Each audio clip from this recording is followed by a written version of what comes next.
निर्मल मन सो मोहि पावा, मोहि छल छिद्र कपट ना बावा। कितनी दूर दूर से आप कथा सुनने के लिए आए हो, ना जाने कहां कहां के गांवों से कथा सुनने के लिए आए हो, और किसी मालेगांव की एक साधारण सी भूमि पर कथा सुनने नहीं आए हो। ये पंडाल, ये छत्र छाया, ये मेरे कैलाश अधिपति की है, जहां बैठकर आप कथा सुन रहे हो। कथा सुनने के बाद आपको क्या मिल रहा है, कथा सुनने के बाद आपको क्या प्राप्त होता है, ये तो मेरा देवाधिदेव महादेव जाने और आपकी भक्ति जाने। पर इतना विश्वास जरूर है कि 7 दिन की कथा सुनने के बाद वो जब झोली भर कर देगा तो ये निश्चित है कि वो झोली कभी जिंदगी में खाली नहीं होने वाली। बस विश्वास रखकर कथा को सुनो, हृदय रखकर कथा को सुनो। सोना, चांदी, हीरा, मोती और बहुत सारा पर्स में रुपया लेकर कथा में मत आओ। तुम्हारा सारा आभूषण जितना तुम्हारे पास में है तुम अपने घर में, बैंक में, जहां तुम्हें रखना हुआ रख कर आओ। पर यहां पर तो केवल मेरे महादेव के लिए अपना दिल लेकर आना, तो वह दिल से दे देगा, मन से दे, हृदय से।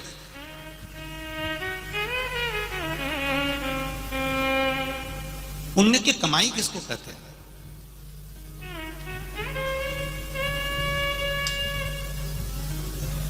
सत्कर्म की कमाई किसको कहते हैं? देखिए,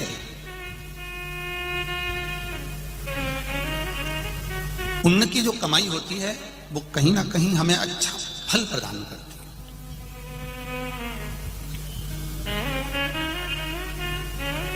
इतने बड़े मालेगांव नगर में, इतने बड़े मालेगांव शहर में कथा हो रही है, आप इतनी लाखों की संख्या में सारे पंडाल आप लोगों ने पहले दिन भर दिया है। हमें तो दूसरे दिन की टेंशन है कि बैठोगे कहां।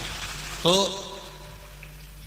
पुण्य किसको कहते हैं, पुण्य की पूंजी किसको कहते हैं, पुण्य की कमाई किसको कहते हैं? तो शिव महापुराण की कथा कहती है, जब हम 2 कदम चलकर भगवान के मंदिर तक जा रहे हों, 2 कदम चलकर हम शिव महापुराण की कथा तक जा रहे हों, 2 कदम चलकर हम किसी सदगुरु के दरवाजे पर जा रहे हों, कुछ कदम चलकर हमारी विट्ठल तक जा रहे हों, कुछ कदम चलकर हम अपने परमात्मा के पास तक जा रहे हों, शिव पोथी तक, शिव महापुराण तक जा रहे हों, तो समझ लेना कि कहीं ना कहीं हमारे पूर्व के पुण्य की पूंजी एकत्रित हो गई, तो हम यहां पहुंच गए। जब पुण्य का पलड़ा बढ़ता है तब हम भगवान के पास जाते हैं, और जब पाप का पलड़ा भरता है, पाप बहुत ज्यादा मात्रा में बढ़ता है, तो हम जिस माला को भी पकड़े रहते हैं तो हमारा दिल नहीं लग पाता, हमारा मन नहीं लग पाता। हम राम राम जरूर कह रहे हैं, कृष्ण कृष्ण जरूर कर रहे हैं, विट्ठल विट्ठल पांडुरंगा हरि विट्ठल कर रहे हैं, हम शिव नाम श्री शिवाय नमस्तुभ्यं हम जरूर जप रहे हैं, पर उसका हमको फल नहीं मिलता।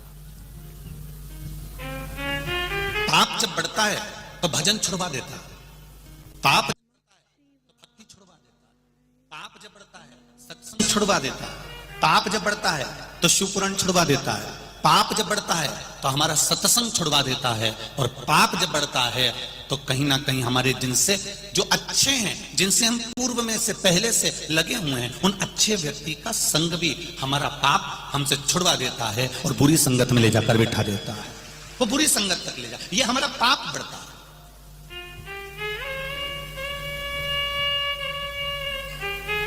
एक गांव का व्यक्ति था, उस गांव के व्यक्ति के पास में पैसा थोड़ा ज्यादा आ रहा था, कमाई अच्छी हो रही थी, तो उसने सोचा कि मैं करूं क्या। उसने कहा एक काम करता हूं, जब धन अधिक आ रहा है तो पत्नी ने कहा एक काम करो, बाजार में से थोड़ी कोड़ियां खरीद लो। कोड़ियां जानते हो, हाथ में बांधते हैं, कोई लोग ऐसे ऐसे पकड़ के खेलते हैं, वो कोड़ी। थोड़ी सी कोड़ियां ले आई है, पति जाता, जितना रुपया बचता उसकी कोड़ी खरीद लेता। अब कोड़ी इकट्ठी कर करके रखने लगा, ढेर कोड़ियों का ढेर लग गया, पूरा घर, पूरा गोडाउन कोड़ियों से भरा गया। अब जब पूरा घर, पूरा गोडाउन कोड़ियों से भरा गया, कोड़ी कोड़ी इकट्ठी हो गई, उसको एक बीमारी हो गई है, वो बीमारी ठीक करने के लिए कोड़ी लाना पड़ेगी और उन कोड़ियों को जलाना पड़ेगा, जलाकर उसकी राख तैयार करना पड़ेगा। जब कोड़ियों की राख तैयार होगी, वो राख इसके शरीर पर अगर मलेंगे तो इसका शरीर ठीक हो जाएगा। अब नगर में देखा तो कोड़ी नहीं थी, महल में देखा तो कोड़ी नहीं थी, राजनगर में घर में देखा तो कोड़ी नहीं थी, ढूंढ ढूंढ के कोड़ियों को थक गए, कोड़ी नहीं मिली। पूरा मार्केट भी देखा गया, पूरा नगर का एक एक बाजार देखा गया, पर कोड़ी नहीं मिली। तब किसी ने कहा, एक गांव का व्यक्ति सुबह सुबह आता है, सारी कोड़ियां खरीद के ले जाता है, कोड़ियां उसके यहां मिल सकती है। वो गया उनके पास में, जाकर राजा के जितने सेवक थे उन्होंने हाथ जोड़कर कहा कि तुम्हारे पास में कोड़ियां हैं? उसने कहा है, पर मेरे पैसे से खरीदी हुई है, मेरी पूंजी से खरीदी हुई, मेरे धन की कोड़ियां हैं, मेरे पास में कहीं फ्री की कोड़ियां नहीं, चोरी की कोड़ियां नहीं है। कोड़ियां हैं? हाँ, लाओ जरा कोड़ियां दो। उसने कहा मैं अपनी कोड़ी नहीं दे सकता, तुम्हें देना पड़ेगा, राजा बीमार पड़ा है। उसको डराया, धमकाया, तब उसने एक थाली में कोड़ियां भरकर लेकर आया। उनसे कहा लो तुम्हारा झोला पकड़ो, बैग पकड़ो, बारदान पकड़ो। उन्होंने बारदान पकड़ा, इसने कोड़ियां पर हाथ फेरा, उनके झोले में दिया, फिर भर के लाया, फिर कोड़ियों पर हाथ फेरा, फिर उनके झोले में, उनके बैग में, उनके बारदान में दिया। बार बार यही कर रहा था। तब गुस्सा आ गया राजा के दूतों को, और राजा के सेवकों ने कहा, एक बार में पूरा बैग उठाकर क्यों नहीं दे देता, एक बार में पूरा बारदान उठाकर क्यों नहीं दे देता, ये बार बार हाथ क्यों फेर रहा है? उसने कहा, अरे भाई, मैं इन कोड़ियों में हाथ इसलिए फेर रहा हूं, इन कोड़ियों में मैं वो कोड़ी ढूंढ रहा हूं कि वो एक कोड़ी ऐसी कौन सी आ गई जो मेरी इतनी रखी रखाई कोड़ियों को लेकर जा रही है। उस कोड़ी को ढूंढने का मैं प्रयास कर रहा हूं। एक कोड़ी हमारे घर में ऐसी आ जाती है जो हमारे पूरे धन को ले जाकर नाश कर देती है। एक कोड़ी हमारे घर में ऐसी आ जाती है जो पैसे को, कोड़ी को, पूरे रखी हुई कोड़ी को, पूरे रखे हुए पैसे को डॉक्टर में, कहीं कहीं गलत जगह पर, कहीं कहीं ले जाकर, कहीं मदिरा में, कहीं मांसाहार में, कहीं वेश्यावृत्ति में, कहीं जुए में उस कोड़ी को लगा दिया जाता। एक कोड़ी हमारे घर में ऐसी आती है जो हमारा पूरा घर बर्बाद कर देती है, और एक कोड़ी सत्कर्म की, अच्छी पुण्य की ऐसी आ जाती है जो हमारे मालेगांव में शिव महापुराण की कथा करवा देती है। ये कोड़ी का फल, ये कोड़ी है। मुश्किलें जो होती नहीं पर दिखती है, बहुत कुछ देके जाती है लेके जाने की बजाय, बहुत कुछ सिखा जाती है ये मुश्किलें। अक्सर लोग इस मुश्किल भरी जिंदगी से दूर भागते हैं, लेकिन मुश्किलें जिंदगी को संवारने के लिए पास आती है। अक्सर रुला देती है, थका देती है, चिंता में डाल देती है ये मुश्किलें, लेकिन लड़ने वाले को रास्ता दिखाती है ये मुश्किलें। मुश्किल रास्ते अक्सर खूबसूरत मंजिल पे लेके जाएंगे। अगर नजर मंजिल पे रखे तो रास्तों की मुश्किलें अपने आप खत्म होती जाएगी। आपके नजदीकी लोगों के असली चेहरे दिखाती है ये मुश्किलें। वक्त लगता है अच्छे दिनों को पाने के लिए, ये मुमकिन है सिर्फ मुश्किलों के आने से। ये मुश्किलें परीक्षा है तेरी, ये मुश्किलें एक राह है तेरी। ये मुश्किलों के दौर से गुजर कर इन मुश्किलों से जीता है तू ही। जिंदगी रुलाएगी, मुश्किलें जब भी आएगी, टूटकर बिखरना नहीं, निकर के संवरना तू ही। आज मुश्किल है, कल बेहतर होगा, अगर मुश्किल है तो ही बेहतर होगा। जो तुझसे लिपटी मुश्किलें, समझना इनको हार तू, तोड़ दे मुश्किलों को, जीत कर यलगार तू। मुश्किलें जो होती नहीं पर दिखती है।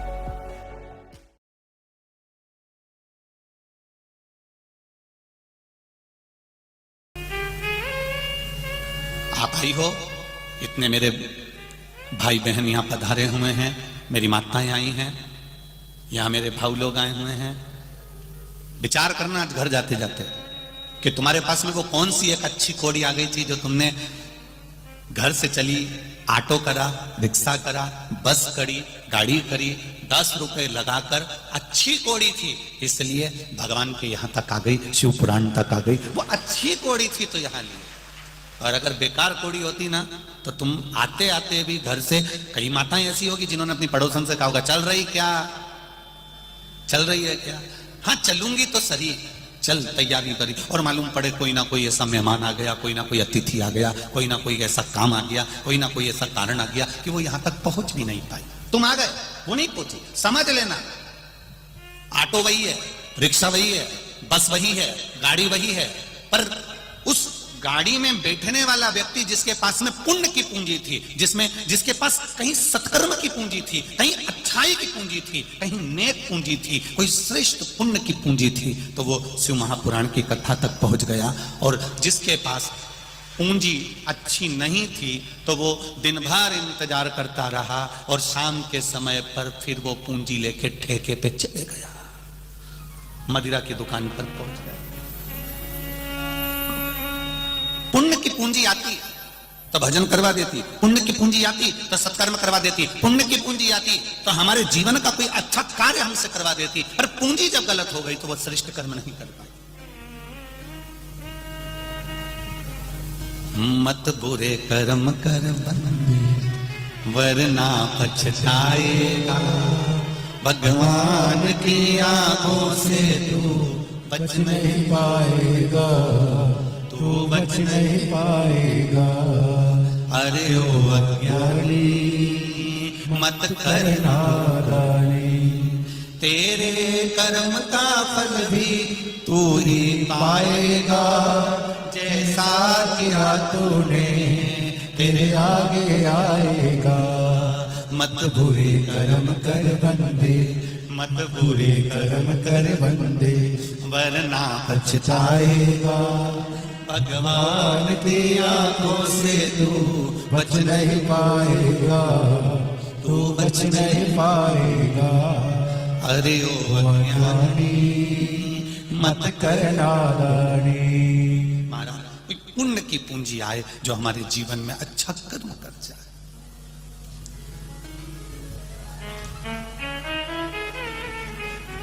शरीर से पुण्य करना और आत्मा से पुण्य करना, इन दोनों में अंतर।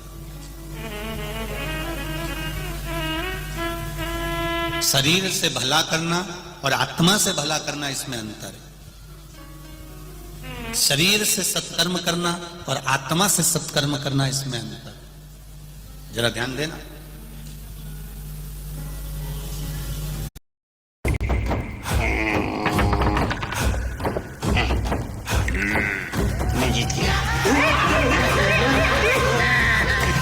ये क्या है? इनाम। इसका मैं क्या करूंगा?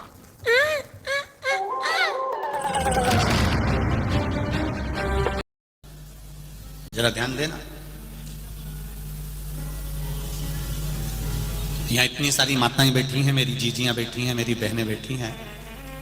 कई अपने देवर के लड़के की शादी करती है, कई अपनी जेठानी की लड़की की शादी करती है, कोई अपने परिवार में रिश्तेदारों में शादी में जाती है। काम तो करती है, संभालती भी है, पर अंदर से भीतर से उड़ती भी रहती है। कभी कभी ऐसा भी होता है। हाँ,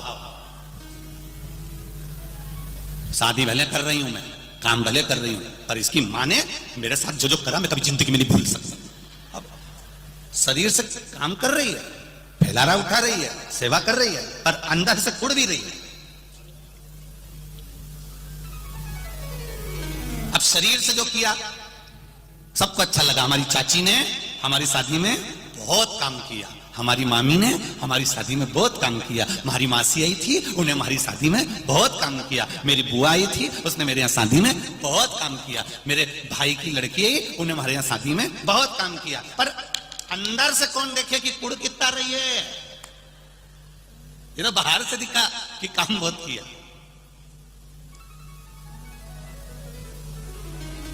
भीतर से कौन ने देखा? शिव महापुराण की कथा कर रही है, भले शरीर से आप काम करो ना करो, पर शिव पुराण कर रही है आत्मा से हमेशा सबका भला करते हुए चलो, क्योंकि आत्मा वहां तक जाएगी। शरीर जाएगा क्या वहां तक? अरे बोलो री मालेगांव वाली जी, शरीर जाएगा? नहीं जाएगा। जाएगा क्या? वही आत्मा, वही जीव, वही चित्त, वही वृत्ति, वही छोटा सा जीव जाएगा, वो आत्मा जाएगी। अब शरीर से तो तुमने अच्छा काम करा, पर मन से अच्छा काम नहीं कर पाए, आत्मा से अच्छा काम नहीं कर पाए, इस हृदय से तुम सत्कर्म नहीं कर पाए, तो फिर काहे का तुम्हारा काम किया तुमने?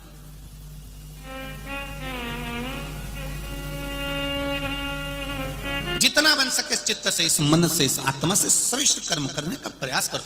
शरीर यही रह जाना है, आत्मा चली जाना है, चित्त चला।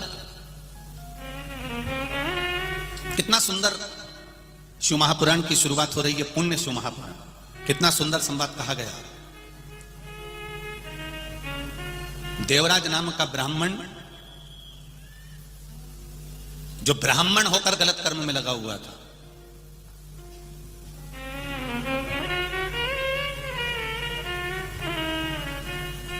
शिव महापुराण की शुरुआत देखिए। देवराज नाम का ब्राह्मण जो ब्राह्मण होकर गलत कर्म में लगा हुआ, शरीर गलत जगह पर लगा।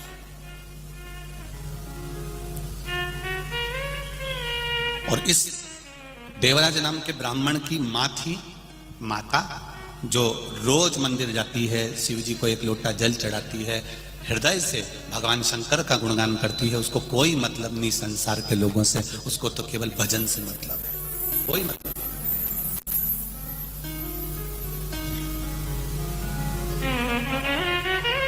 परिवार का, घर का, अगर एक व्यक्ति भी शंकर भगवान को जल चढ़ा रहा है, शिव जी के मंदिर जा रहा है, शंकर भगवान पर एक लोटा जल चढ़ा रहा है, तो निश्चित है एक लोटा जल का जो पुण्य मिलेगा वो पूरे परिवार को टाल देगा, कि निश्चित है। एक लोटा जल, सारी समस्या का हल, जरा जम के बोलो जरा अच्छे, सारी समस्या का हल। कौन सा युग चल रहा है? जम के बोलो जरा, शिव युग चल रहा है। कलि युग तो लोग भूल गए है। रोज पहले सुबह से उठते थे और घर में लड़ाई झगड़ा क्लेश, ना जाने कोई नल में बाल्टी लगाए तो लड़ने बैठ जाए, पानी भरने जाए तो लड़ने बैठ जाए। And the bowler thinks it is out. Umpire signals to the TV umpire. Yeah, this one is definitely mine, 100% out. Jaldi bol. I'm not sure about the TV umpires, but I know what my decision is, and it is not out. Bro, he's the bowler of the season, yeah. Okay, kindly add 2 zeros to my last bet, because this one is coming home, baby. You sure? And the ball clearly missed the wicket, but In it to win it. Let's do this, son. Missing. Not out. I told you so. Unbelievable. How? How do you know? Thanks to the cricket mode on my View TV, I can see the precise impact of the ball. Whereas normal TV sports modes are only good for a ball as big as a football. View California, the perfect television for cricket fans. Akshay, sun, ek kaam kar. You keep the money, and why don't you buy yourself a View TV on me?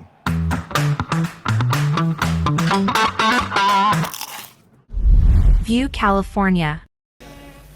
थोड़ी झाड़ू निकाल के कचरा इधर कर दे तो लड़ ले, कोई साइकिल रखी है गिर गई तो लड़ ले, नींबू गिरा दिया कोई सब्जी वाले ने तो झगड़ा कर ले। तो कितना झगड़ा होता था। अब जब से शंकर भगवान की कथा सुनना चालू करी है, बोलो रे मालेगांव वाले, ईमानदारी से बोलना, गांव गांव से आए हो, किसी गांव में तुमने झगड़ा करते हुए देखा किसी माताओं को आपस में? नहीं, क्योंकि शिव भक्ति का इतना बल हो गया कि माताएं तो माताएं, पुरुष, युवान बच्चे, छोटे छोटे बच्चे भगवान शंकर की भक्ति में ऐसे डूब गए कि एक लोटा जल लेकर मंदिर में जाते हैं, शिव जी को चढ़ाते हैं। मंदिर अगर पानी लेकर नहीं गए तो झाड़ू लगा देते हैं, सफाई कर देते हैं, पूरा मंदिर क्लीन कर बेलपत्री से फूल से भगवान शंकर का श्रृंगार कर देते हैं। इसको कहते हैं शिवयुग। समाप्त हुआ कलयुग, वो शिवयुग उनके हृदय में समाहित हो।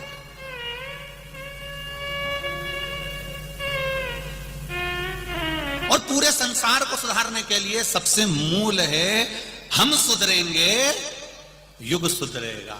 हम अपने आप को संवार रहे हैं, हम अपने आप को सुधार रहे हैं। और जिस दिन हम सुधर गए उस दिन पूरा परिवार, घर, मोहल्ला, कॉलोनी, कुटुंब और हमारा नगर, हमारा क्षेत्र अपने आप सुधर जाएगा। एक व्यक्ति के सुधरने से सुधर जाएगा।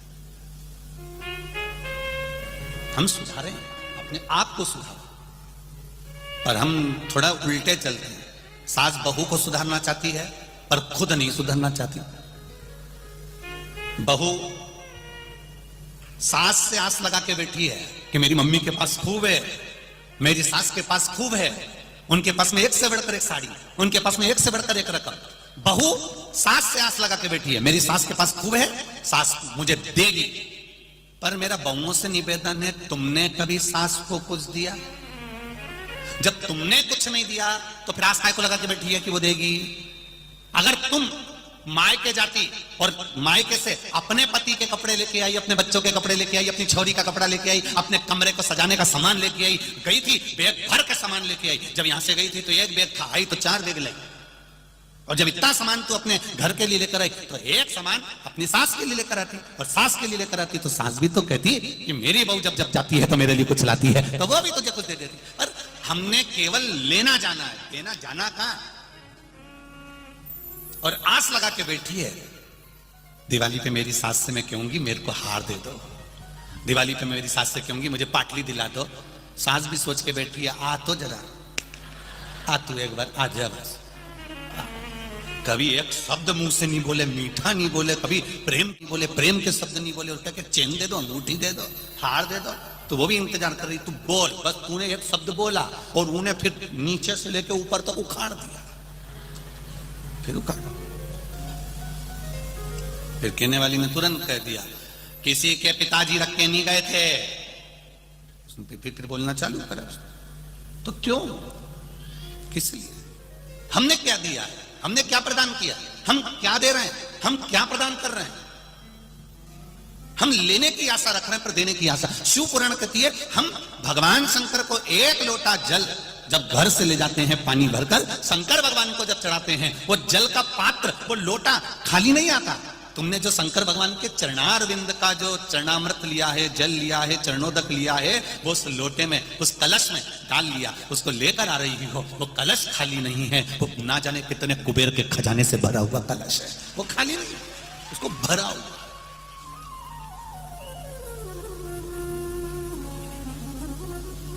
मैंने तेरे ही भरोसे ओ बाबा, तेरे ही भरोसे हवा बिच उड़ती जावागे, बाबा डोर हतो छड़ी में कंडी जावागी। भोले मैं तेरी भगन, शंभू मैं तेरी भगन, हवा बिच उड़ती जावागे, बाबा डोर कटी जावागी। भगवान की विरल भक्ति का भाव।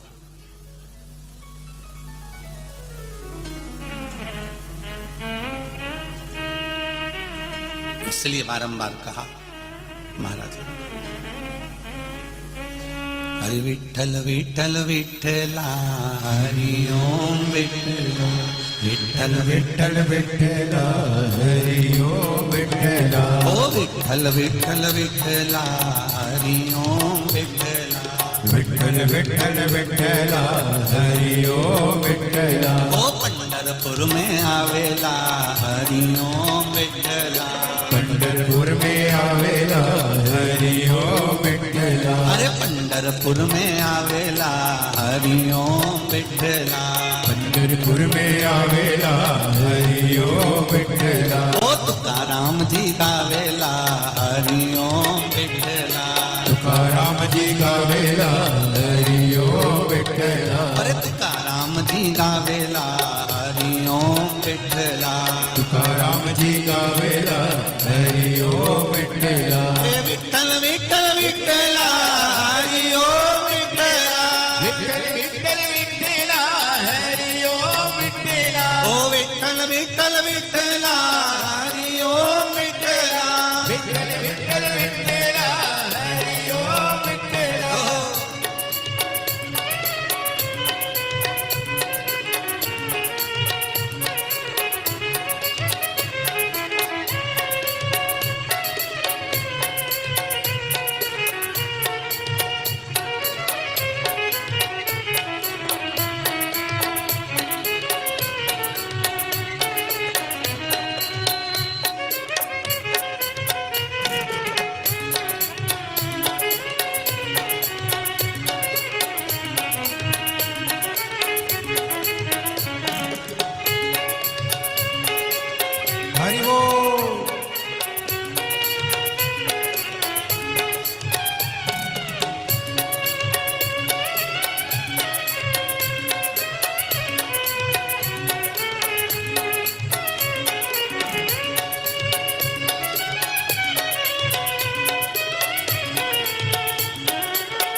नामदेव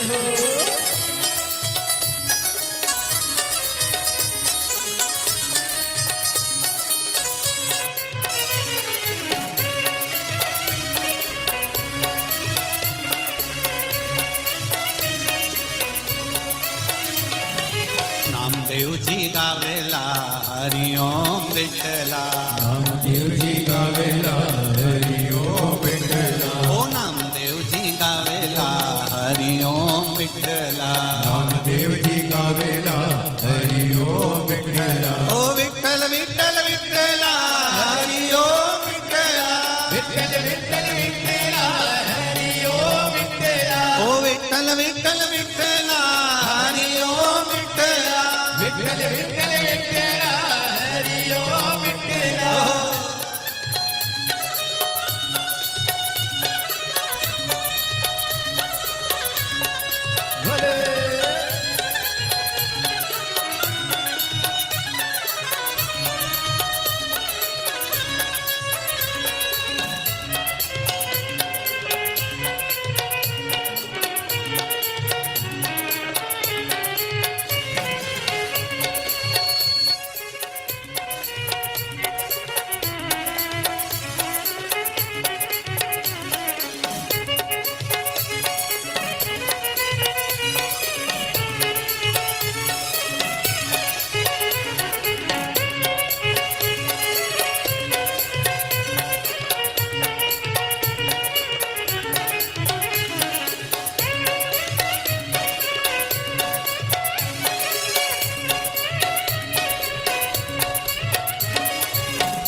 तुकाराम जी गावेला हरि ओम विठला, तुकाराम जी गावेला हरि ओम विठला, ओ विठ्ठल विठ्ठल विठ्ठला हरि ओम विठला, विठ्ठल विठ्ठल विठ्ठला हरि ओम विठला,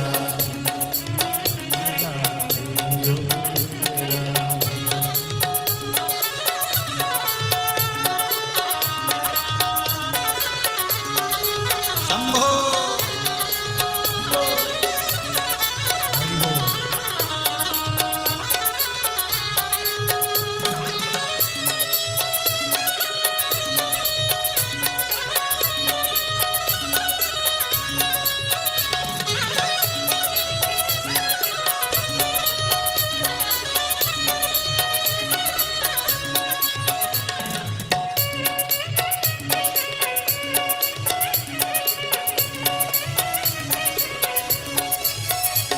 ओ मालेगांव में आवेला हरि ओम विठला, मालेगांव में आवेला हरि ओम विठला, अरे मालेगांव में आवेला हरि ओम विठला, मालेगांव में आवेला हरि ओम विठला, अरे विठ्ठल विठ्ठल विठ्ठला हरि ओम विठला, विठ्ठल विठ्ठल विठ्ठला हरि ओम विठला, ओ विठ्ठल विठ्ठल विठ्ठला हरि ओम विठला, विठ्ठल विठ्ठल विठ्ठला हरि ओम विठला, विठ्ठल विठ्ठल विठ्ठला ओम विठला, विठ्ठल विठ्ठल विठ्ठला हरि ओम विठला, विठ्ठल विठ्ठल विठ्ठला हरि ओम विठला, विठ्ठल विठ्ठल विठ्ठला हरि ओम विठला, ओ विठ्ठल विठ्ठल विठ्ठला हरि ओम विठला, विठ्ठल विठ्ठल विठ्ठला हरि ओम विठला, हर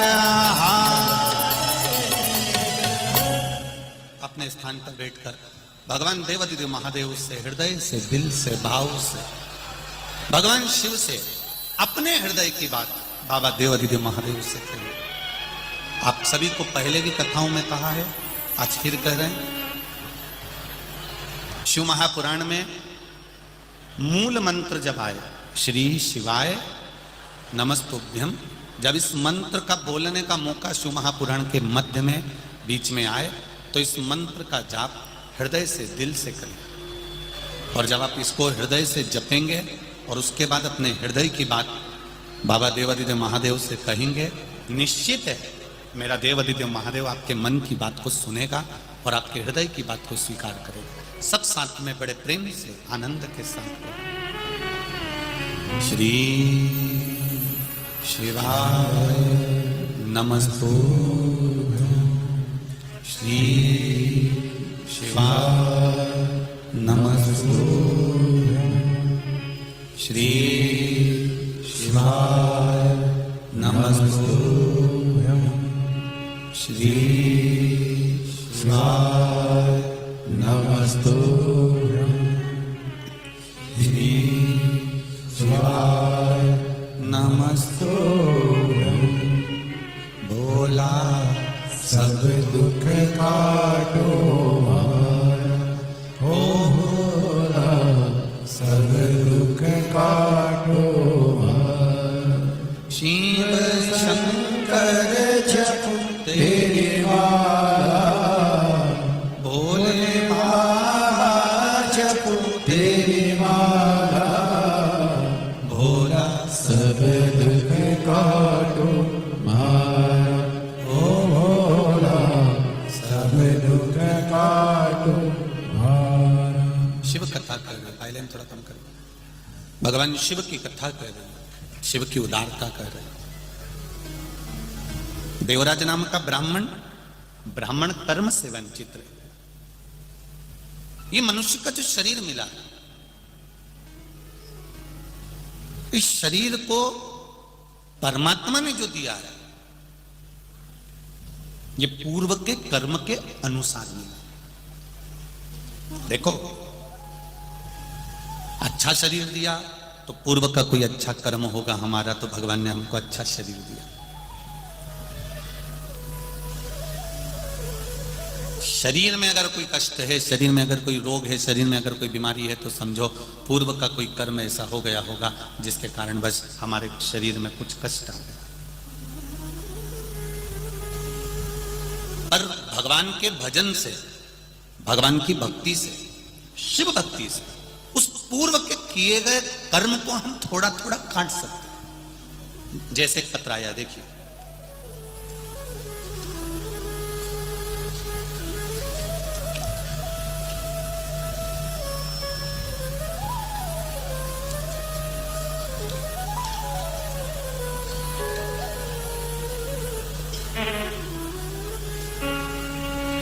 मोनिका ज्ञानेश्वर बड़गुजर, पता है टीवी सेंटर औरंगाबाद महाराष्ट्र से आए हैं। मोबाइल नंबर भी उनका लिखा है। कहीं बैठे हो तो हाथ हिलाइएगा, दोनों हाथ इस तरह से हिला देना। कहीं बैठे हो, अच्छा इधर है, ठीक है, दोनों हाथ हिला दो एक बार। दिख गए हो बेटा, दिख गए हो, हाँ ऐसे हिला दो। श्री शिवाय नमस्ते, एक बार फिर से हाथ हिला दो,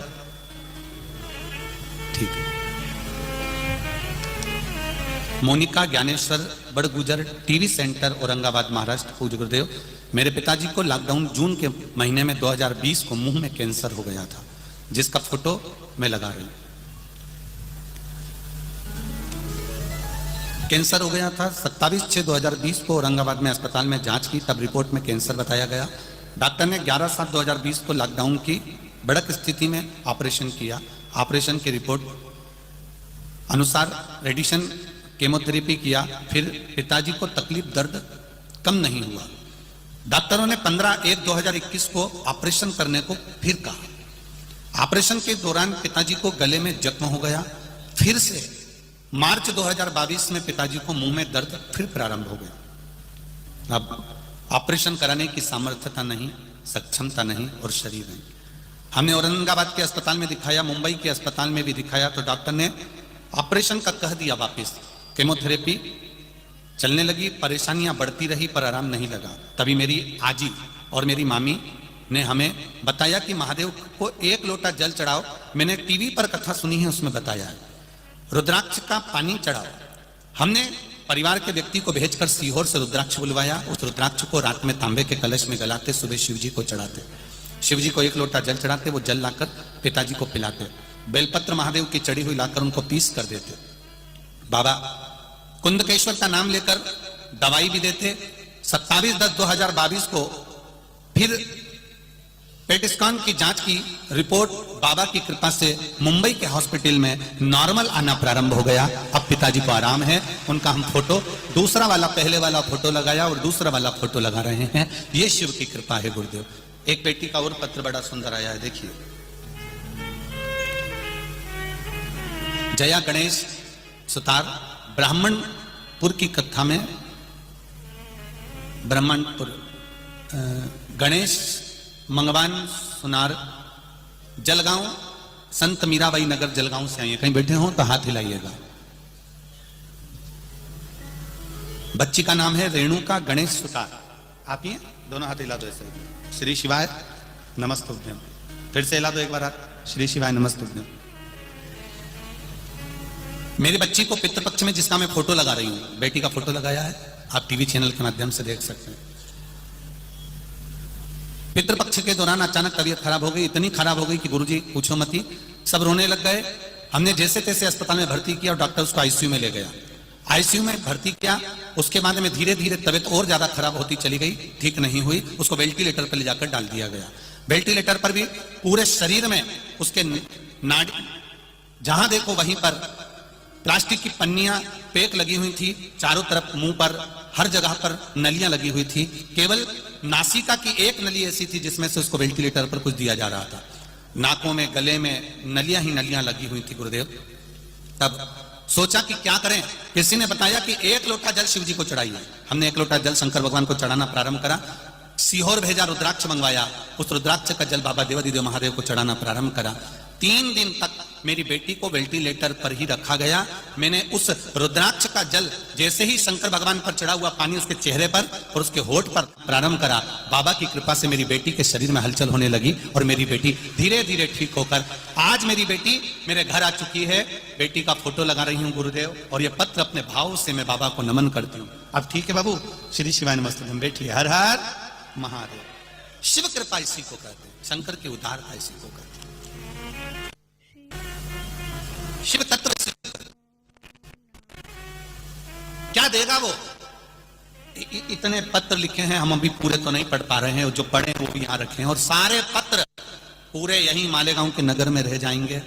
कभी इन पत्रों को कभी पढ़कर देखना। इन पत्रों में लोगों का जो उन्होंने कथा सुनी है, जो उन्होंने दिल से टीवी चैनल के सामने बैठकर जो मांगा है, जो 1 लोटा जल शंकर को चढ़ाया है, जो एक बेलपत्र चढ़ाई है, उसका फल क्या मिला है, इन पत्रों में वर्णन किया गया है, इन पत्रों में बताया गया। आप दिल से रिझाओ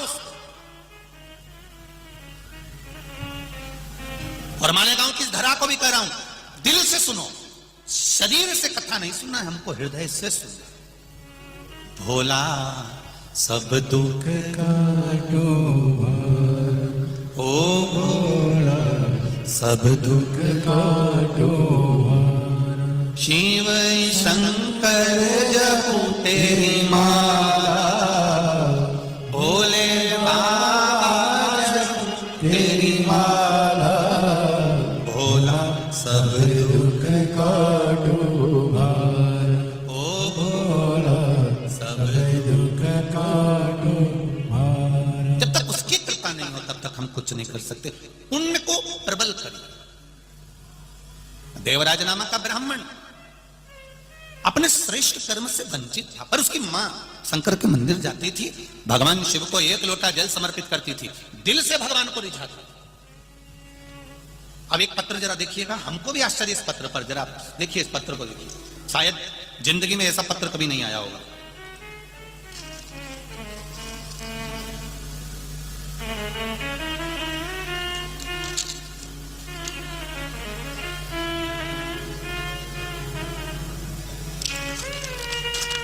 अब देखिए शंकर जी की परीक्षा देखिए जरा, इस पत्र के माध्यम से भोलेनाथ की परीक्षा देखिए। मेरा नाम मधुकर वामन पाटिल, उम्र है 70 साल। कहीं बैठे हो आप ही हैं? हाँ, हाथ हिला दीजिए एक बार। श्री शिवाय नमस्तुभ्यम। हाँ, दोनों हाथ हिलाओ एक बार। श्री शिवाय नमस्तुभ्यम। फिर से एक बार हाथ हिला दीजिए। हाँ, दोनों हाथ बड़े भाव से, आनंद से।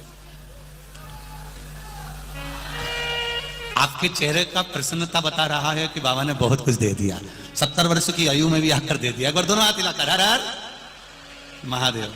गुरुदेव, शिव की कितना बखान करूं मैं, वर्णन नहीं कर सकता। मेरा नाम मधुकर वामन पाटिल है, उम्र 70 साल है। पहली बार ऐसा पत्र आया है, इसलिए दिल से मैं पत्र लिखने वाले पाटिल जी आपको नमन करता हूं। पहली बार ऐसा पत्र आपने भेजा। पाटिल, उम्र 70 साल, धरण गांव जलगांव महाराष्ट्र का रहने वाला हूं।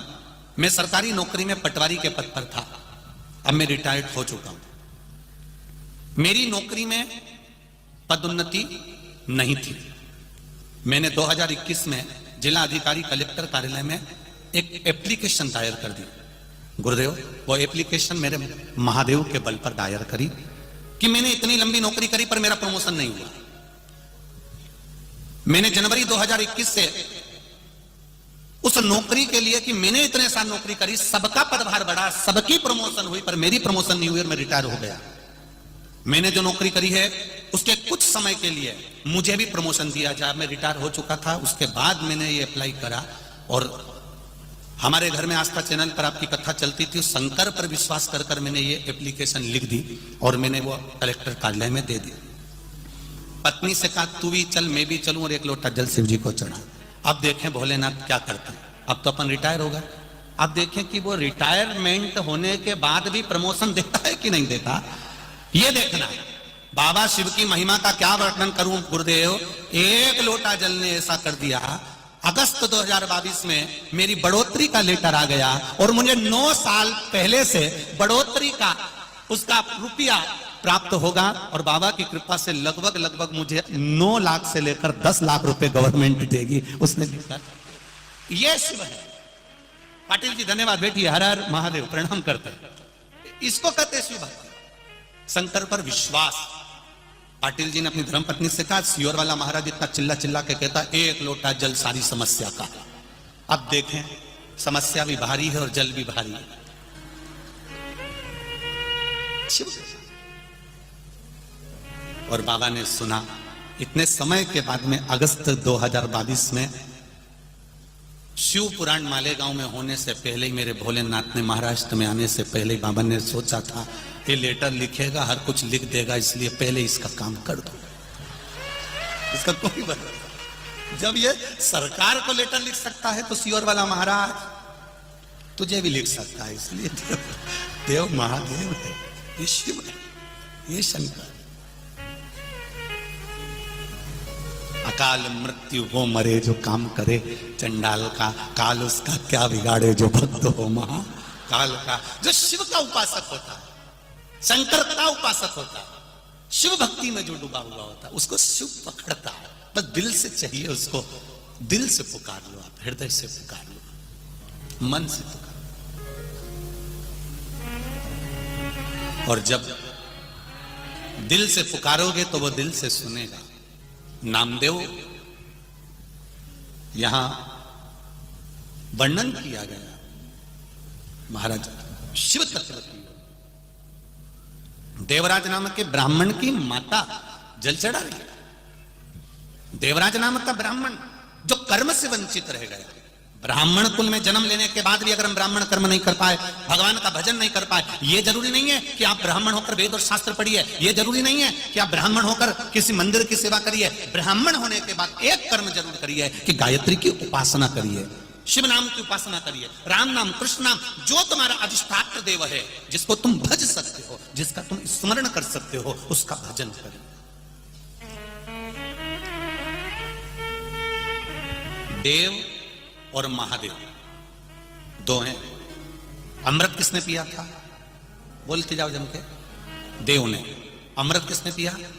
देव ने। विष किसने पिया? महादेव। ठीक है, देव का काम कितना है? जैसे पवन देव, पवन देव का काम कितना है? पवन चलाना।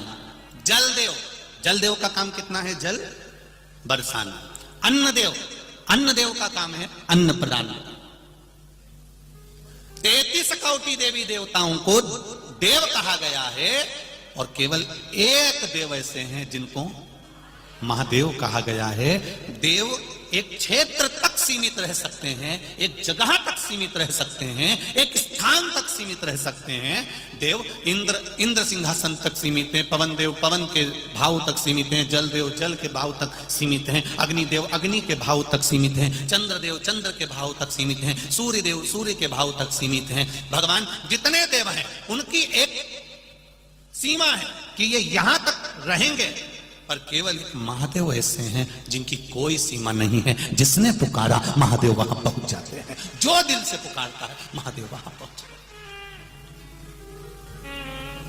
जिनकी एक सीमा बनी हुई है। जिनकी एक परिधि बनी हुई है। अब पवन देव जल बरसा सकते हैं क्या?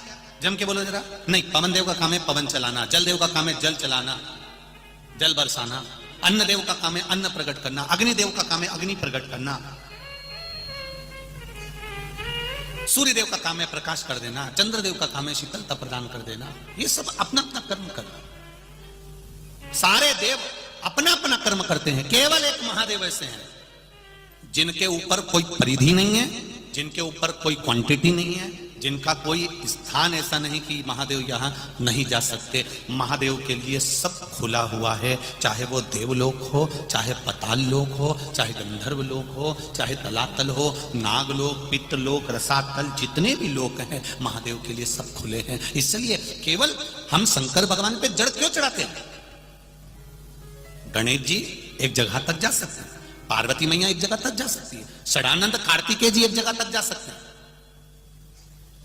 सारे देवता एक जगह तक जा सकते हैं। पर महादेव एक ऐसे हैं जो जन्म से लेकर मां के गर्भ से लेकर मृत्यु तक और मृत्यु होने के बाद भी जो जीवात्मा है उस जीवात्मा को अंत क्षण तक मेरा महादेव निभा कर जाता है। केवल एक महादेव। अकाल मृत्यु वो मरे जो काम करे चंडाल का, और काल उसका क्या बिगाड़े जो भक्त हो महाकाल का। मेरे महादेव की कोई परिधि नहीं, कोई क्षेत्र नहीं, कोई स्थान नहीं।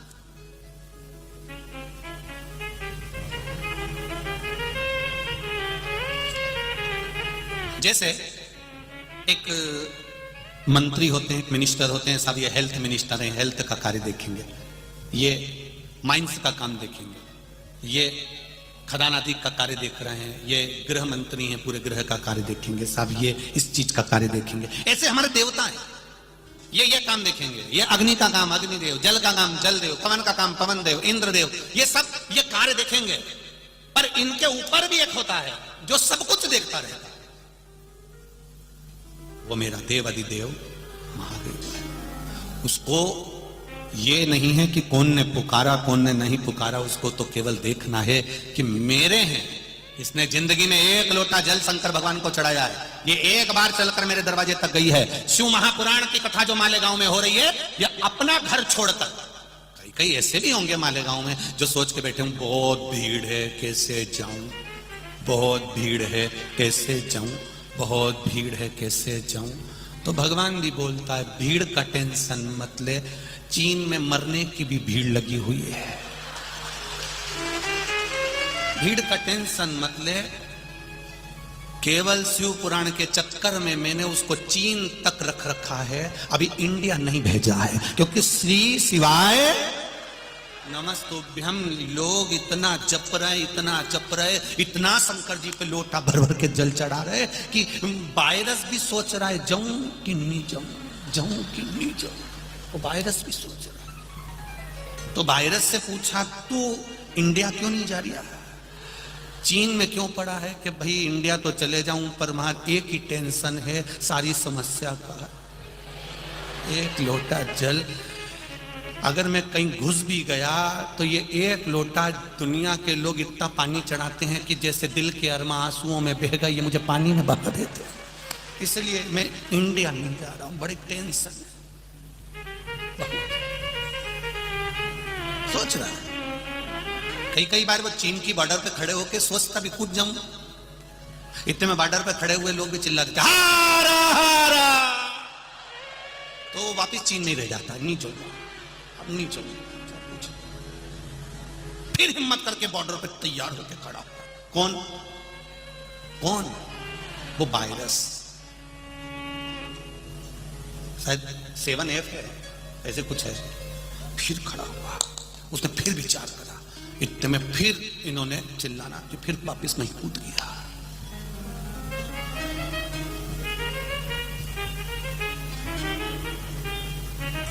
कितना सोचा होगा मेरे जगत गुरु शंकराचार्य जी ने, शिव के परम उपासक मेरे जगत गुरु शंकराचार्य, कितना सोचा होगा जो भारत की चारों तरफ 4 जगह पर 4 शंकर भगवान को विराजमान कर दिया, 4 जगह के 4 शंकराचार्य को विराजमान कर दिया, 4 जगह पर मेरे देवादिदेव महादेव को विराजमान कर दिया। इधर केदारनाथ, सोमनाथ, इधर रामेश्वर, उधर कृष्णेश्वर। जरा विचार करो कि उसने किस हिसाब से विराजमान करा होगा।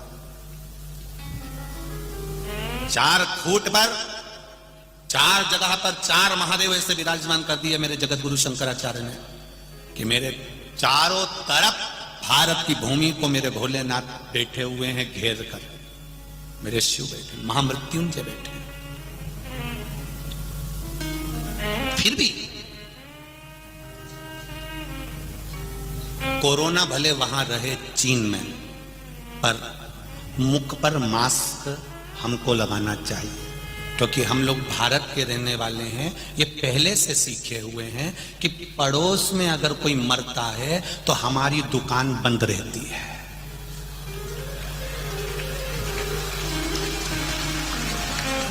बोलो सही है कि गलत?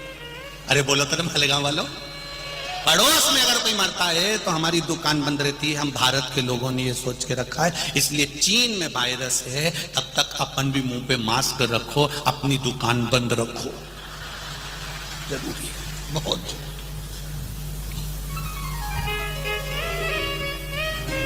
कब तक दुकान बंद रखना है?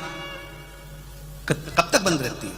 जब तक इसको राम नाम सत्य, जब तक ये वायरस का राम नाम सत्य नहीं हो जाए तब तक दुकान बंद रखो। ये वहीं की वहीं समाप्त हो जाए, भोलेनाथ जी से निवेदन है। और चीन में भी जो उपद्रव मच रहा है, बाबा से निवेदन है, बाबा वहां पर भी सब स्वस्थ रहें, मस्त रहें, सर्वे भवन्तु सुखी, सब स्वस्थ रहे, कोई का बुरा नहीं हो मेरे बाबा, सब खुश रहे। है तुम्हारे यहाँ है मास्क वगैरह है? अरे बोलो तो।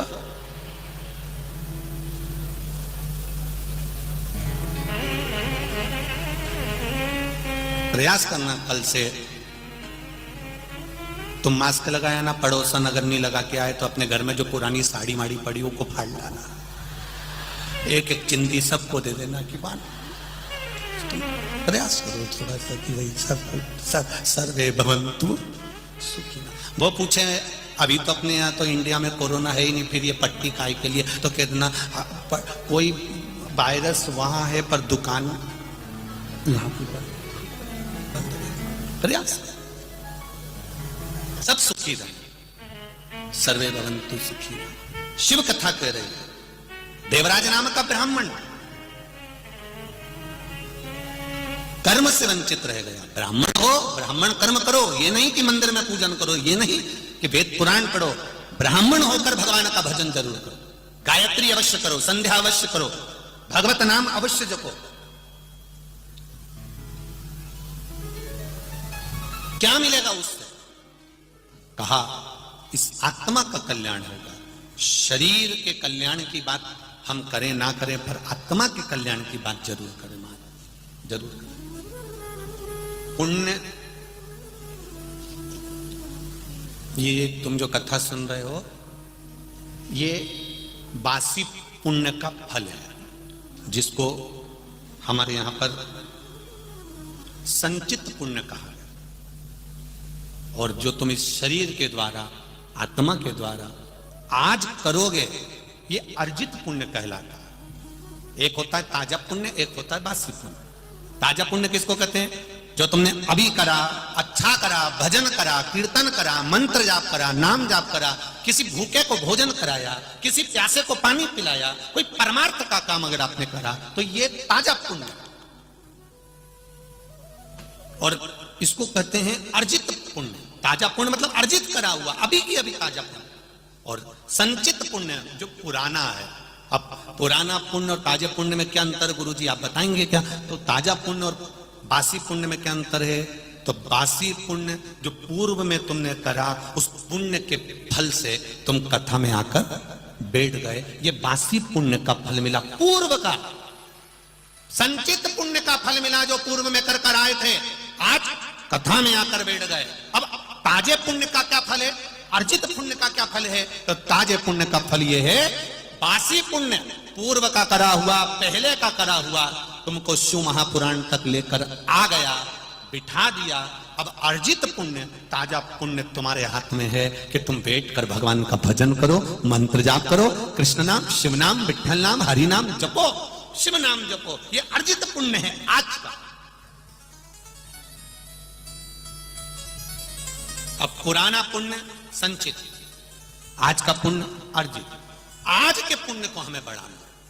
10,000 रुपए तुम्हारी जेब में रखे हैं, तुमने उसको खर्च करते गए, 500 का ये सामान ले लिया, 500 का वो ले लिया, 500 का वो ले लिया, 500 का। यहाँ पर जितने लोग आए रात को रुकने वाले, जो रात्रि में रुकेंगे यहाँ पर, हमें तो कल भी सूचना मिली कि यहाँ बहुत लोग रात्रि को आ गए, बहुत लोग रुके हुए। तो जो आए होंगे वो 100-200 रुपए तो लेके आए होंगे, लाए होंगे 200-200 500 रुपया लाए होंगे। अब 500 रुपये उन्होंने जेब में रखा, मालूम पड़े कुछ सामान की जरूरत पड़ी, उन्होंने ले लिया, तो 10 रुपये उसमें चलेगा, 30 रुपये उसमें चलेगा, 40 रुपये उसमें चलेगा, 500 रुपये उनका समाप्त हो गया। लेके आए थे। अब इन्होंने यहां पर सोचा कि चलो थोड़ा बहुत कुछ क्रम कर लें, दुकान डाल लें, कोई ऐसा काम कर लें कि थोड़ी कमाई हो जाए। तो लाया था 500, इकट्ठा करा 10,000। अब वो 10,000 इन्होंने इकट्ठा करा, ये इनका अर्जित है, और लेकर आया था वो संचित है। 500 लाया था, खर्च करना, खर्च इकट्ठा करो अपने पुण्य को। पूर्व का पुण्य प्रबल हुआ। तब मालेगांव में ये पावन शिव महापुराण की कथा हो रही है, पूर्व के फल से हो रही है। और आज हम बैठकर भगवान का भजन करें, आज हम बैठकर भगवत नाम कीर्तन करें, शिव नाम को जपें, भगवान के नाम को जपें, ये हम अर्जित करें। अब पुण्य को अर्जित करें कि ये हमारा पुण्य हमारे साथ में रहे। देवराज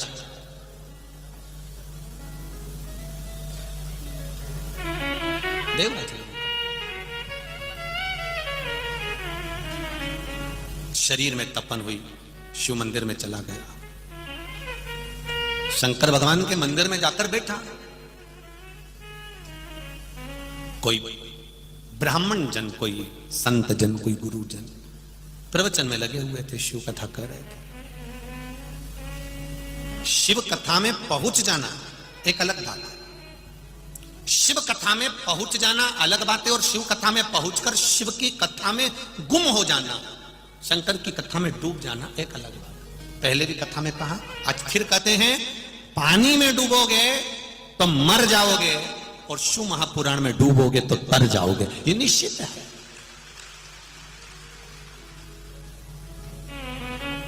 कथा में पहुंच जाना एक अलग बात है।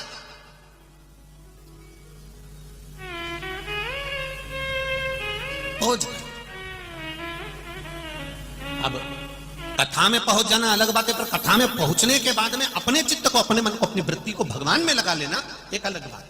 अपने मन को भगवान की भक्ति में लगाना। खाली न जाता कोई दर से तुम्हारे, खाली न जाता कोई दर से तुम्हारे, मैं भी खड़ा हूं नंदनी बाहें पसारे, मैं भी खड़ा हूं नंदनी बाहें पसारे। अपने हृदय से लगा लो, लगा लो, गिरा जा रहा हूं, उठा लो, उठा लो, भोले अपने दर से अब तो हटा लो, गिरा जा रहा हूं, उठा लो, उठा लो, गिरा जा रहा हूं, उठा लो, उठा लो। महाराज, कुछ पूर्व का पुण्य था, इसलिए देवराज मंदिर तक पहुंच गया। पूर्व का पुण्य था।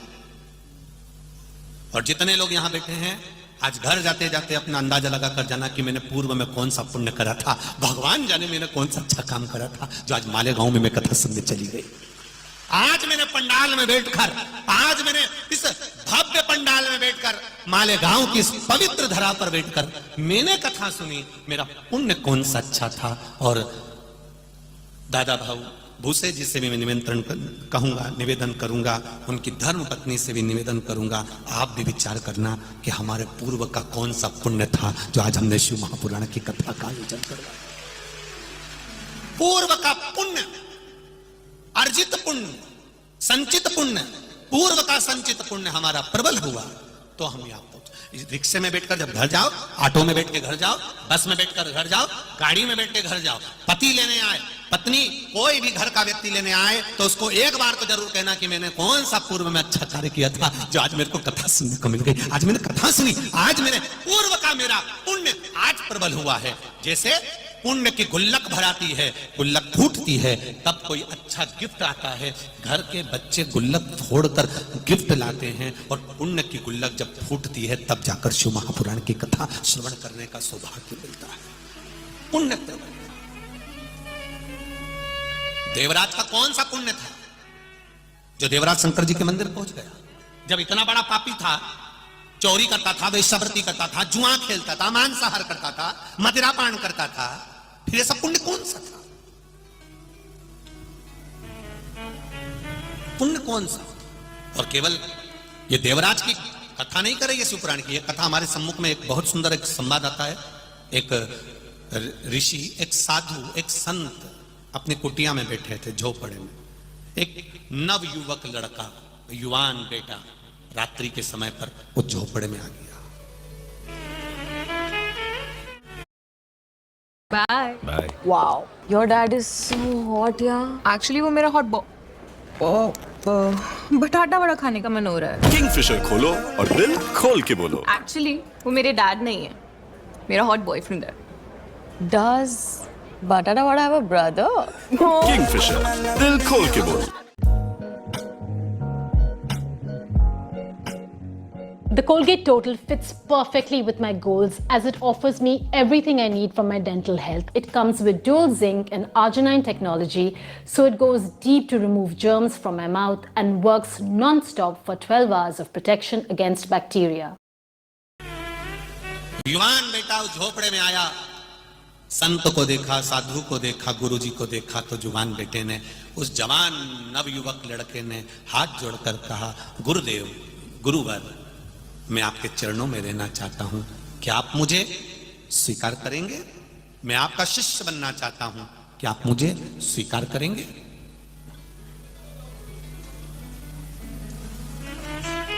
मैं आपके चरणों में रहना चाहता हूं गुरुदेव, क्या आप मुझे स्वीकार करेंगे?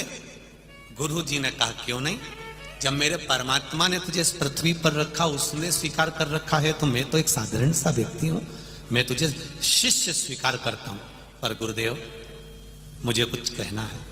बोल, क्या कहना है? मैं जुआ खेलता हूं, मदिरा का नशा करता हूं, मांसाहार करता हूं, व्यभिचारी भी हूं, वेश्यावृत्ति भी करता हूं। गुरुदेव, क्या आप मुझे स्वीकार करेंगे? गुरुजी तो ठहाका लगाकर हंसे, खूब हंसे। गुरुजी ने कहा, ठीक है, मैं तुझे स्वीकार करता हूं। उस युवान लड़के को, युवा लड़के को, नवयुवक लड़के को लगा, मैंने गुरुजी से कहा कि मैं मदिरा पीता हूं, मैं वेश्यावृत्ति करता हूं, मैं जुआ खेलता हूं, मैं व्यभिचारी भी हूं, उसके बाद भी गुरुजी कह रहे हैं कि मैं स्वीकार करता हूं, मैं स्वीकार करता हूं। गजब, पर हंस रहा है मुझे देखकर। गुरुजी ने कहा, मैं तुझे, तू जो जो गलत काम करता है, सब गलत काम के साथ भी मैं तुझे शिष्य बनाने को तैयार हूं, मैं तुझे स्वीकार करता हूं, पर मेरी भी एक शर्त है। गुरुजी बोले, शर्त यह है, मैंने तुझे स्वीकार करा, तुझे मुझे स्वीकार करना पड़ेगा। उसने कहा, इसका मतलब क्या है, मुझे क्या करना पड़ेगा? गुरु मंत्र लेने के बाद मैं आपका शिष्य बन जाऊं, तब मुझे क्या करना पड़ेगा? आपने मुझे स्वीकार करा, पर मैं आपको स्वीकार कैसे कर सकता हूं? तो गुरुजी ने कहा, बस जो भी गलत काम करता है मेरे सामने कभी मत करना, मेरी उपस्थिति में कभी ना करना। गुरुजी ने कहा, जो तुझे करना है कर, पर मेरी उपस्थिति में कभी नहीं करेगा। उसने मन में सोचा, बताओ, गुरुजी के सामने कौन दारू पिएगा? गुरुजी के सामने कौन मदिरा नाश करेगा? गुरुजी के सामने कौन वेश्यावृत्ति करेगा? गुरुजी के सामने कौन जुआ खेलेगा? गुरुजी के सामने कौन गलत काम करेगा? ठीक है गुरुजी, आपने मुझे स्वीकार करा, मैं आपको स्वीकार करता। गुरुजी ने कहा मेरी उपस्थिति में कभी गलत काम नहीं करेगा, ये संकल्प दे। संकल्प दिया, आपकी उपस्थिति में कभी गलत काम नहीं करूंगा, जा। चले। अब वो जैसे ही वेश्या के घर पहुंचा, वेश्यालय में पहुंचा, और जो वेश्या को देख रहा था तो उसको तो वेश्या में गुरु की झलक दिख रही थी। वेश्या में उसने कहा भागो। गुरुजी ने कहा था मेरी उपस्थिति में गलत काम नहीं करेगा, जब गुरुजी यहीं बैठा है तो अपन कैसे गलत काम करे। वापस भागा। फिर गया मदिरा की दुकान पर, जो जाम उठाया, मदिरा का पात्र उठाया। इतने में जो मदिरा देने आया था उसकी आंखों में ऐसा लग रहा है जैसे मुझे गुरुजी देख रहे हैं। वहां से ही चला गया। जुआ खेलने बैठा, सामने वाला व्यक्ति बैठा था, उसमें गुरु की झलक दिख रही थी। 20 दिन हो गए, ना तो उसने पिया ना कुछ किया। गुरुजी उसके यहां पहुंच गए। गुरुजी ने जाकर उसको देखकर हंसकर पूछा, क्या हाल चाल है रे तेरे, कैसा है? खूब हंसे गुरुजी, कैसा है रे? और गुरुजी के शब्द बड़े विचित्र थे। गुरुजी बहुत आनंद के साथ अपने जो भक्त होते हैं ना, अपने जो शिष्य होते हैं ना, उनसे बड़ी खुली बात करता है गुरु, बड़ी खुलकर बात करेगा। कैसा है रे? तेरा पीना खाना, वेश्या के घर जाना चालू है? इतने में चेला बोला माथा ठोक के, क्या खाक जाऊं? पीने जाऊं तो तुम देखो, वेश्या के घर जाऊं तो तुम देखो, हर जगह पे तो तुम देखते हो, और तुम्हारी उपस्थिति में गलत काम करूं तो मुझे पसंद नहीं। तुमने सुगंध दिलाई थी, इसलिए 20 दिन से कहीं नहीं जा पाता। यहां तक कि घर में भी रहता हूं तो छपरे का मकान है कबेलू का, कभी कभी रात को ऐसा सोता हूं तो टीन में और कबेलू में भी ऐसा लगता है कि तुम मुझे घूर घूर के देख रहे। इसलिए रात को भी कम्बल 2 ओढ़ के सोता हूं कि कहीं गुरुजी मुझे ना देख ले। इतना गुरुजी ने कहा, बस गुरु दीक्षा का यही लाभ है, गुरु कुछ नहीं छुड़ाता, अपने आप छूट जाता, अपने आप छूट जाता। दुनिया का कोई संत, कोई साधु, कोई गुरु ऐसा नहीं जो किसी का मदिरा पान छुड़ा दे, गलत काम छुड़ा दे। गलत काम छूटता नहीं है, गलत काम अपने आप छोड़ना पड़ता है। किसी की सामर्थ्य था, कोई कृष्णा नदी में, कोई चंद्रभागा नदी में, कोई नर्मदा नदी में, कोई गंगा नदी में, कोई सरस्वती नदी में, कोई मंदाकिनी में, कोई गोदावरी में, तुम्हें ले जाकर खड़ा कर दे और खड़ा करके बोल बोल आज के बाद मदिरा नहीं पिएगा, बोल आज के बाद गलत काम नहीं करेगा। भले वो कसम खा लेगा, पर कोई माने? ऐसी ना जाने कितनी कसम खाई। जब शादी हो के उसकी धर्म पत्नी घरे आई, जब उसकी पत्नी घर में आई और वो गलत काम कर कर आया तो पत्नी ने अपने सिर पे हाथ रखा के कसम दी, बोलो मेरी कसम खाओ तुम कभी ऐसा काम नहीं करोगे। उन्हें कसम खा ली, पर उसके बाद भी गलत काम करके आया। पत्नी भी अभी तक जिंदा है। कुछ हुआ? क्योंकि उसने झूठी खाई थी। ऐसी कसम दुनिया में कितनी भी खिला दो, मंच से हम नीचे खड़े हो जाएं और खड़े होकर हम कसम दिला दें, आज के बाद कोई भी मदिरा का पान नहीं करेगा, आज के बाद कोई भी मदिरा नहीं पिएगा। हम कितनी भी शिव पुराण के सामने कसम दिला दे, पर तुम सुधरो, तुम सुधर ही नहीं। क्योंकि कोई के कसम दिलाने से व्यक्ति कभी नहीं सुधरता। व्यक्ति सुधरता है भीतर से, जब मन को पक्का बना लेता है, सोचता है मेरा महादेव मुझे देख रहा है, तब वो छोड़ देता है। तब वो गलत काम, व्यभिचार, सोच, मांसाहार, मदिरापान, जुआ, वैश्यवृत्ति तब छोड़ता है। जुआ खेलने बैठा, उसको याद आ गया मेरा महादेव है, अग्निदेव एक जगह तक है, जलदेव एक जगह तक है, इंद्रदेव एक जगह तक है, पर मेरा महादेव तो सब जगह पर है। जहां तुम जुआ खेल रहे हो वहां बैठा है। तो उसको समझ में आ गया मेरा महादेव देख रहा है, गलत काम नहीं करूंगा, मैं भगवान बैठा है, मैं गलत नहीं करूंगा, मैं मदिरापान। जब भीतर से सोच लिया तो छूट गया। भीतर से मन बनाओ पक्का कि मैं मदिरापान नहीं करूंगा, छूटेगी, पक्का है छूट जाएगी। मैं गलत काम नहीं करूंगा, छूट जाएगा। मैं व्यभिचार नहीं करूंगा, छूट जाएगा। मैं मांसाहार नहीं करूंगा, छूट जाएगा। भीतर से मन बनाना पड़ेगा। और हम मन बनाते हैं ऊपर से, ऊपर से मन बनाते। आज के बाद मैं कभी जिंदगी में तुमसे बात नहीं करूंगी। बोल दिया तो बोल दिया, कभी जिंदगी में बात नहीं करूंगी। इतने में उसने गाड़ी पे बिठाया, सुनार की दुकान पे ले गया।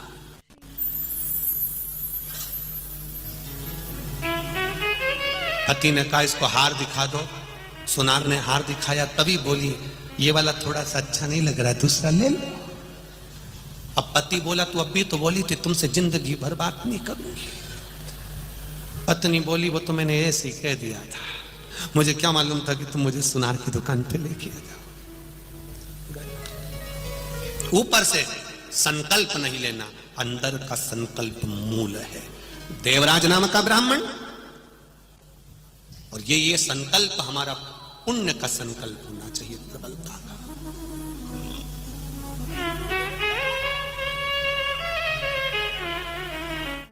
देवराज के पूर्व का कोई पुण्य सामने आ गया और वो चोरी का सामान लेकर शिव मंदिर में चला गया।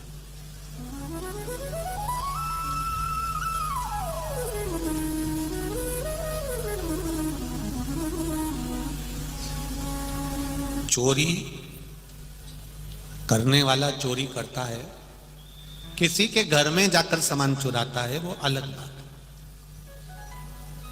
पर चोरी करने वाला जब किसी सत्संग में, भजन में, पुराण में जाकर अगर चोरी करता है तो वो अपनी एक पीढ़ी को नहीं, ना जाने कितनी पीढ़ियों को नरक में ले जाकर पटक देता है, ना जाने कितनी पीढ़ियों को कैद में ले जाकर छोड़ देता है।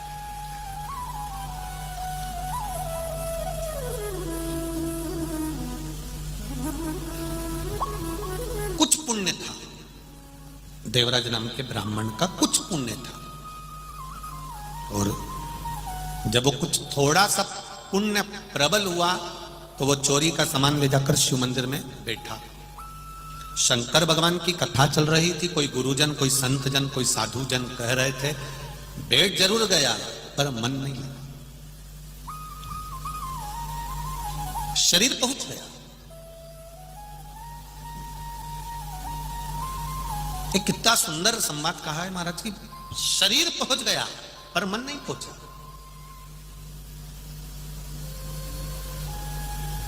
एक बात कही, एक संत, देवराज का चरित्र बड़ा सुंदर, एक संत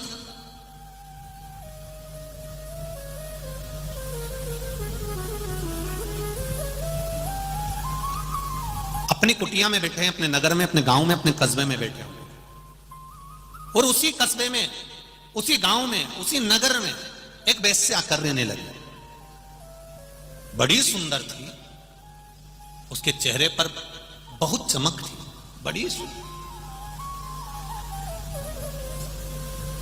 संत रहते, भजन करते, गुरु रहते, भजन करते, और वेश्या रहती तो वो अपना वेश्यालय सजाती। उस वेश्या का एक नियम बड़ा प्रबल था, वो वेश्या प्रतिदिन जब वेश्यालय पर जाती थी तो उससे पहले वो भगवान के सामने 2 मिनट बैठ जाती थी। एक घी का दिया लगाती, कुछ थोड़ी सी धूप बत्ती अगरबत्ती लगा देती और भगवान के सामने बैठ जाती और भगवान से प्रार्थना करती। रोज प्रतिदिन उसका नियम था, वैश्यालय जाने से पहले वेश्या अपना काम करने से पहले भगवान के मंदिर में जाकर रोज अपने घर के अंदर जो मंदिर था उस मंदिर में रोज जो भगवान शंकर बैठे थे, भगवान हरि विठल, राम कृष्ण पांडुरंगा जो बैठे थे, उस वेश्या ने उनको नमन करना प्रारंभ किया। प्रतिदिन प्रणाम करती है, नमन करती है, प्रतिदिन विनती करती है। 5 मिनट भगवान की आराधना कर कर फिर वो वेश्यालय में जाती। एक दिन संत से नहीं रहा गया, साधु से, संत से, जो अपने गांव में, कस्बे में रहता था, नगर में रहता था, वो वैश्या को बुलवाया और वैश्या को बुलवाकर उसने कहा, तुम वैश्या हो, मना नहीं है, पर आपसे एक विनती करना चाहता हूं। संत बोले, साधु बोले, गुरु बोले, मैं एक विनती करना चाहता हूं। क्या क्या विनती करना चाहता हूं? क्यों वेश्यावृत्ति करती हो? ये भगवान ने इतना मूल्यवान शरीर दिया है, इस शरीर को क्यों नष्ट करना? भगवान का भजन करो, उनका स्मरण करो। वेश्या ने कहा, गुरुजी भजन तो कर लूं पर भूखी मर जाऊंगी, इस शरीर के चक्कर में तो मुझे भोजन मिल रहा है, भूखी मर जाऊंगी।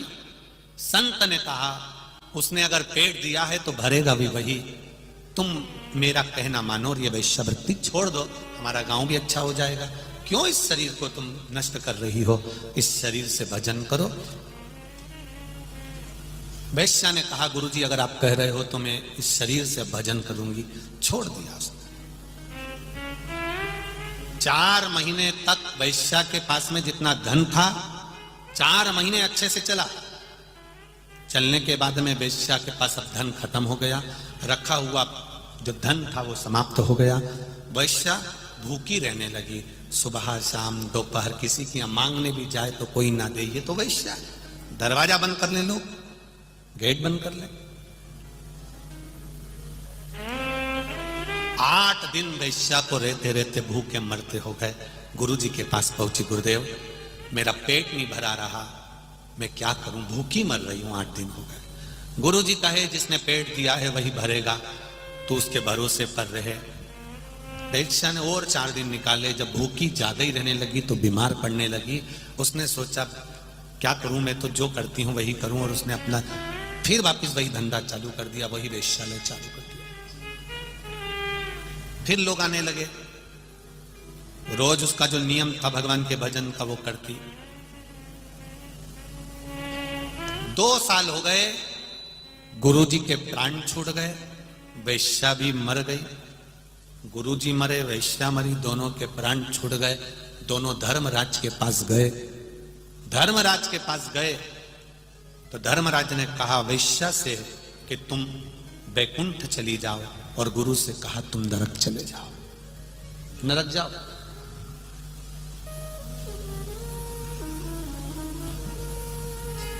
गुरु की आंख में आंसू भर गए। मैंने प्रवचन दिया, ज्ञान दिया, लोगों का जीवन सुधारा, प्रवचन करता था मैं, कथा करता था मैं, सत्संग करता था मैं, ना जाने कितने लोगों को मैंने राय दी, ज्ञान दिया, और तुम मुझे नरक भेज रहे हो। और ये